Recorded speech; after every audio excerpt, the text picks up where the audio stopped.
Salut tout le monde, préparez-vous, parce qu'aujourd'hui, on parle séduction, mais pas n'importe laquelle. On plonge dans la psychologie des ténèbres, on explore ces techniques interdites qui vous rendront irrésistibles. Oubliez les conseils bateaux et les phrases toutes faites, on va parler manipulation, influence, et tout ça, bien sûr, avec une pointe d'humour et d'autodérision. On va voir comment ces techniques fonctionnent dans la vraie vie, avec des exemples concrets. Je ne devrais même pas partager ça, en fait, considérez-le comme un secret, un cadeau pour ceux qui sont prêts à booster leur influence. Prêts à me suivre? Accrochez-vous, ça va devenir psychologique, sombre et peut-être un peu controversé. Vous connaissez l'expression « on veut toujours ce qu'on ne peut pas avoir ». Eh bien, c'est la base de la première technique, la rareté. Imaginez, vous êtes une édition limitée. Les gens vous désirent parce que vous n'êtes pas constamment disponible. Ayez des passions, une vie sociale riche. Et quand vous vous connectez à quelqu'un, rendez ce moment précieux. Soyez présent, impliqué, et laissez-les en vouloir plus. Par exemple, Michael, passionné de poterie, mentionne son hobby et explique qu'il n'assiste aux cours que lorsque son emploi du temps le permet. Du coup, Sarah comprend qu'il a une vie en dehors d'elle. Son temps devient plus précieux, plus intrigant. Vous vous souvenez de ce pote qui vous a convaincu d'essayer les chips de kale, une bouchée à la fois?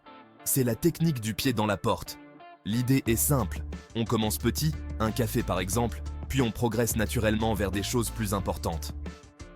Pourquoi ça marche? Ça joue sur notre besoin de cohérence. Dire oui devient plus facile par la suite. Par exemple, David veut inviter Ashley à dîner, mais il est nerveux. Il commence par lui proposer un café. Le rendez-vous café se passe bien. Il propose alors d'essayer un nouveau restaurant dont ils avaient en parlé. Voyez-vous comme un livre captivant, plus intéressant que Twilight, on espère. Ne dévoilez pas tous vos chapitres d'un coup. Partagez des anecdotes, montrez des talents cachés, mais laissez-les en vouloir plus. Ça nourrit la curiosité, ça maintient l'étincelle. Par exemple, Alex parle de sa passion pour la randonnée et décrit une sortie en solo, en mentionnant des cascades cachées, des rencontres inattendues. Il ne révèle pas tout, laissant à Emily le plaisir d'imaginer la suite. Accrochez-vous, on passe aux choses sérieuses avec la technique du push and pull. Parfois, il faut couvrir son crush d'attention, le faire se sentir unique. Puis, prenez du recul, recentrez-vous sur vos objectifs, laissez-le s'ennuyer un peu. Ça crée une incertitude saine qui relance l'intérêt. Par exemple, Ben sent que Chloé devient collante.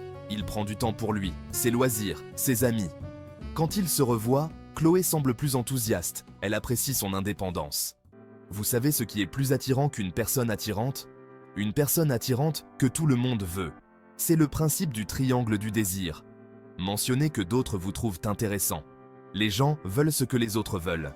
Par exemple, Liam discute avec des amis et mentionne avoir reçu des compliments de ses collègues pour son travail. Il ne se vante pas, il reconnaît simplement la reconnaissance de manière positive et humble. Dans un monde où tout va vite, savoir écouter est devenu un super pouvoir. Accordez à votre crush toute votre attention. Écoutez attentivement, souvenez-vous des détails, faites-le se sentir compris. Montrez-lui que vous pouvez le prioriser tout en ayant une vie épanouissante. Par exemple, Jean écoute attentivement les histoires de Sarah, pose des questions pertinentes et se souvient de détails mentionnés plus tôt. Cela renforce la confiance et solidifie leur connexion. Vous avez remarqué qu'on se synchronise avec les personnes avec qui on se sent bien? C'est le principe du miroir et de l'harmonisation. Imitez subtilement le langage corporel, le débit de parole, voire les blagues, ça crée un sentiment de connexion. Par exemple, Jessica discute avec Daniel lors d'une soirée. Il utilise des gestes en parlant. Elle intègre naturellement des gestes similaires. Elle imite aussi son rythme de parole et son volume, créant ainsi un sentiment de connexion. Restez naturel et visez une connexion authentique, pas une simple imitation. Voilà, vous avez les secrets interdits de la psychologie des ténèbres appliqués à la séduction. N'oubliez pas, ces techniques sont puissantes. Utilisez-les avec sagesse et éthique. Le but n'est pas de manipuler, mais de créer des connexions authentiques et profondes. Partagez vos expériences et vos réflexions dans les commentaires. On se retrouve bientôt pour de nouvelles aventures psychologiques.